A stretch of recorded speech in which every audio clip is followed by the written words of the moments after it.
Hello dears, मैं जुनैद अजीज़ फिर से अपने YouTube channel Broad River Classes पे हाजिर हूँ।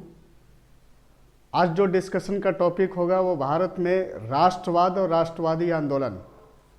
आज मेरी बात आपके साथ इसी टॉपिक पे होगी और इसमें हम लोग जानेंगे कि भारत में राष्ट्रवाद की शुरुआत कब और कैसे हुई और किन फेजेज में चल के ये आंदोलन, ये मूवमेंट इंडिया में कंप्लीट हुआ और फाइनली 15 अगस्त 1947 को ये मूवमेंट पूरी तरह से कंप्लीट हुआ और इंडिया एक इंडिपेंडेंट कंट्री के रूप में विश्व के मानचित्र पर सामने आया। तो आइए हम लोग समझते हैं कि भारत में जो ये राष्ट्रवाद है या इस तरह की जो ये थिंकिंग है, जिसको पैट्रियोटिक फीलिंग या feeling of proudness of the country भी बोल सकते हैं आप, कि जब किसी आदमी में अपने देश, अपने कल्चर, अपनी संस्कृति और अपने भाषा पे एक प्राउडनेस की फीलिंग होने लगे, तब यही फीलिंग उसके अंदर नेशनलिज्म कहलाती है। और जिन लोगों के अंदर इस तरह की फीलिंग आती है वो नेशनलिस्ट होते हैं, मतलब वो राष्ट्रवादी व्यक्ति होते हैं। तो फीलिंग हो गई राष्ट्रवाद, और जिसके अंदर ये फीलिंग आती है उन्हें बोलते हैं राष्ट्रवादी। तो भारत में इस तरह की फीलिंग एक्चुअल में 1885 ईस्वी के बाद होती है। लोगों में इस तरह की फीलिंग 1885 के बाद शुरू हुई, जब 1885 में A.O. ह्यूम ने इंडियन नेशनल कांग्रेस की शुरुआत की। तो भारत में इस मूवमेंट को आगे बढ़ाने में या इस फीलिंग को लोगों के अंदर पहुंचाने में इस संस्था का, जो एक पॉलिटिकल ऑर्गेनाइजेशन था, बहुत बड़ा रोल है। कि इसी संस्था ने भारत में लोगों के अंदर इस राष्ट्रवादी फीलिंग को जगाया और स्टेप वाइज स्टेप ये मूवमेंट भारत में चलते रहे और अंततः 15 अगस्त 1947 को भारत में ये आंदोलन कंप्लीट होता है और इंडिया एक इंडिपेंडेंट कंट्री के रूप में अपनी पहचान भी बनाता है। 1885 ईस्वी से लेके 1947 ईस्वी तक ये मूवमेंट अलग अलग फेजेस में भारत में चलाए गए, जिसमें अलग अलग लोगों ने अपनी कुर्बानियाँ दी, अपना कंट्रीब्यूशन दिया। लेकिन उस सब में वैसे लोग जो इंडियन नेशनल कांग्रेस के मेंबर बने, उनका एक डोमिनेंट रोल रहा है।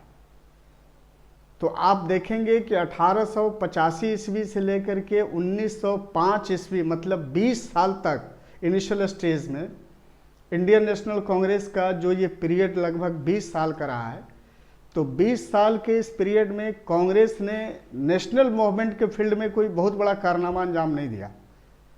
ठीक है, एक पॉलिटिकल पार्टी थी, ये काम कर रही थी, लोगों के अंदर एक फीलिंग जगा रही थी, लेकिन इनडायरेक्टली कहीं ना कहीं देखेंगे तो इस पीरियड में कांग्रेस के बहुत सारे लोग अंग्रेजी सरकार के सपोर्ट में थे। कहीं ना कहीं उन लोगों का ऐसा मानना था कि अगर भारत में अंग्रेजी शासन है तो पूरी तरह से गलत नहीं है, इसलिए कि अंग्रेजी शासन काल में भारत में इकोनॉमिक डेवलपमेंट भी हो रहा है, मॉडर्नाइजेशन ऑफ कल्चर भी हो रहा है, नए एजुकेशन की शुरुआत भी हुई, इंडिया टेक्निकल एजुकेशन के दौर में प्रवेश भी कर चुका है। इसलिए indirectly they were supporter of the colonial rule and rulers. लेकिन 1950 के बाद इस कांग्रेस से एक सेक्शन ऐसा निकला, they were totally against the colonial rule and rulers. 1905 के बाद इस कांग्रेस से एक सेक्शन ऐसा निकलता है जो कॉलोनियल रूल या कॉलोनियल रूलर के सपोर्ट में नहीं होकर के उसके अगेंस्ट में आए। वैसे सेक्शन को एक्सट्रीमिस्ट या गर्मपंथी के नाम से जाना जाता है। उनका ऐसा मानना था कि भारत में भारतीयों का शासन हो, भारत में भारतीय संस्कृति फले फूले, भारत में टेक्निकल एजुकेशन की नहीं बल्कि ट्रेडिशनल एजुकेशन चले, और अंग्रेजी सरकार के विरोध में अगर कुछ करना है तो वायलेंट मूवमेंट, वायलेंट स्ट्रगल ही उसका आखिरी सॉल्यूशन है। जबकि उसके पहले जो 20 ईयर्स का जो फेज़ आपने देखा, जो कांग्रेस का फर्स्ट स्टेज था या फर्स्ट फेज था, उसमें लोगों ने मॉडरेट का कॉन्सेप्ट अपना रखा था। They believed in non violence and peaceful struggle और मूवमेंट।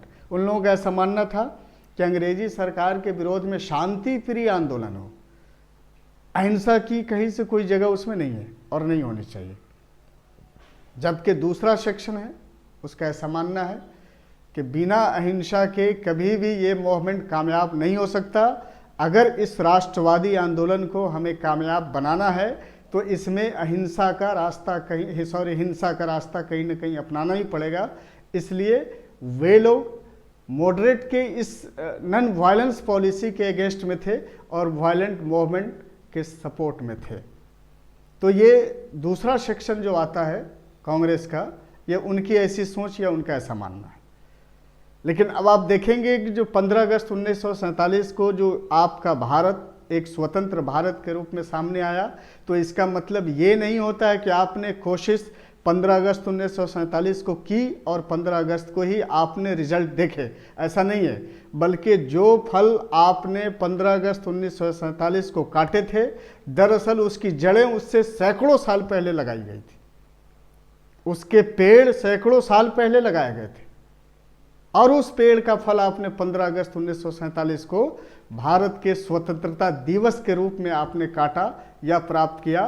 तो उस पेड़ को या उस दिशा में जो लगाया जाने वाला जो सबसे पहला पेड़ था वो 1857 ईस्वी को ही लगाया गया और 1857 ईस्वी का वो स्वतंत्रता संग्राम भारतीयों के अंदर इस बात को या इस बीज को डाल दिया कि अब ब्रेकिंग ऑफ डोरमेंसी का समय है, कि अब सोने का समय समाप्त हुआ, अब जगिए और कुछ करिए, बहुत सो लिए।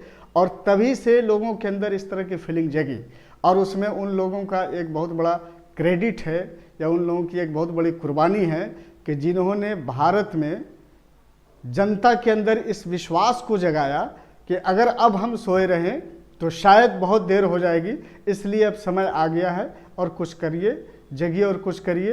तो इस परिदृश्य में आप देखते हैं इस फील्ड में कि महात्मा गांधी हो या फिर जो दूसरे मॉडरेट या एक्सट्रीमिस्ट लीडर हो, जैसे आप देखेंगे बिपिन चंद्र पाल को भी देखते हैं, उसी तरह से लाला लाजपत राय को भी देखेंगे, मोहम्मद अली जिन्ना का भी अपना एक डोमिनेंट रोल रहा है, जवाहरलाल नेहरू भी है, भगत सिंह भी है, सुभाष चंद्र बोस भी हैं।